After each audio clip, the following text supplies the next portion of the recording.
Why are you the way that you are? Okay, so in my, Arlecchino, like, rampage of videos and stuff, I forgot to do the Do I Regret Summoning for C1. So now it's a little too late. But I would have to say no. Just no. She is just really, really strong. One thing is she just wipes the floor with basically anything at C1, with her weapon or without. It really is a huge damage increase, right? It's a significant, like, her weapon, it's not really that much, right? I feel like it wasn't really impressive. Well, I shouldn't say impressive, but so I was using R1C0 Arlecchino for a bit, and I think using this weapon at C0, it was like comparable to using White Tassel at C1, right? That's basically how insane, her C1 is, right? And that also opens up the ability to use literally any weapon. I didn't really compare, Arlecchino with 5-star weapons, right? I generally focused on like using Dragon's Bane and then going ahead and using, White Tassel. And I think I don't think there was another one. I think I did try the 5 stars a bit, but these were the main focuses, right?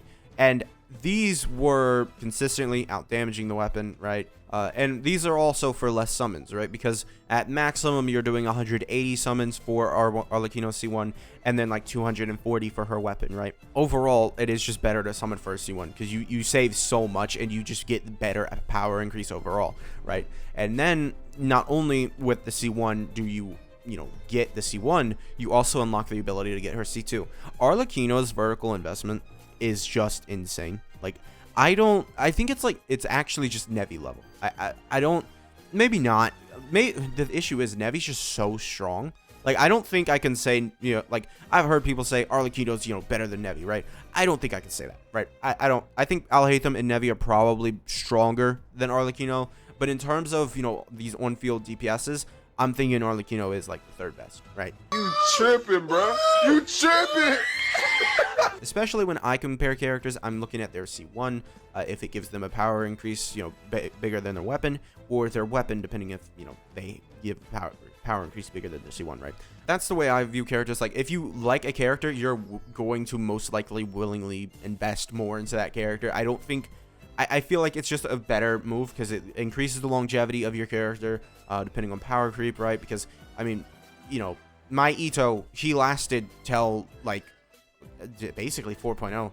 After 4.0, when Fiorina got released, Ito got power crept, and I'm just like, yeah, Noel's better. Like, it's just, like, I had his weapon. I had his C2. He's now been power crept after, 2 years? And that's because he didn't get a single buff, right? There's a big issue with Ito, right? But that's just Ito, man. If you've been around on my channel for long enough, you know my feelings on Ito, because I do mention him quite a bit. But yeah, speaking of being around on my channel, you should subscribe. You made it this far into the video. I forget to say that sometimes, so I say it now. Woo.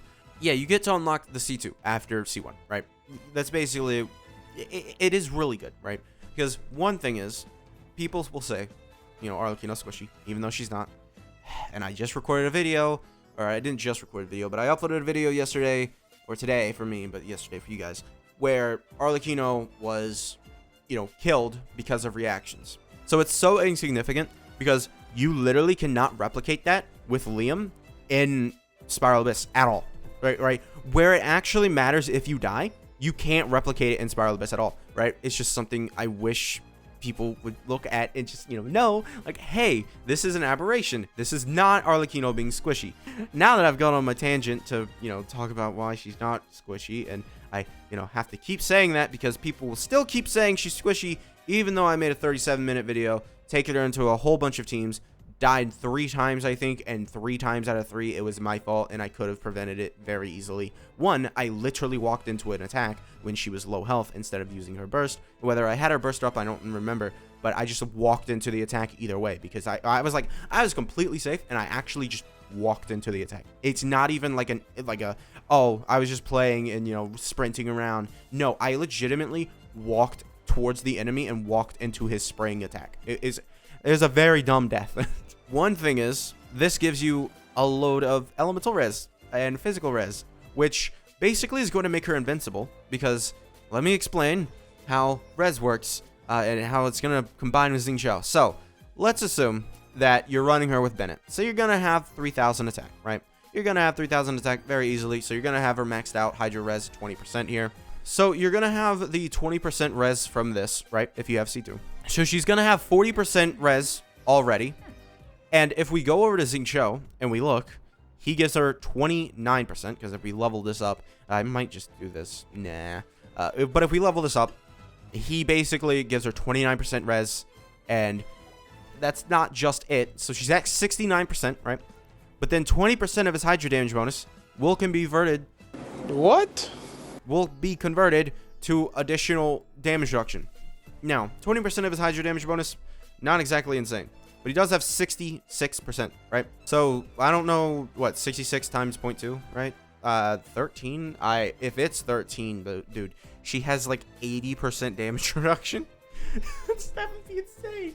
Oh, no, I have to get her C2 if that actually is true. I don't know if I'm mathing correctly, but like, if that's true, and his 66% here is actually giving him 13% damage reduction. Oh my god, Arlecchino with 80% damage reduction.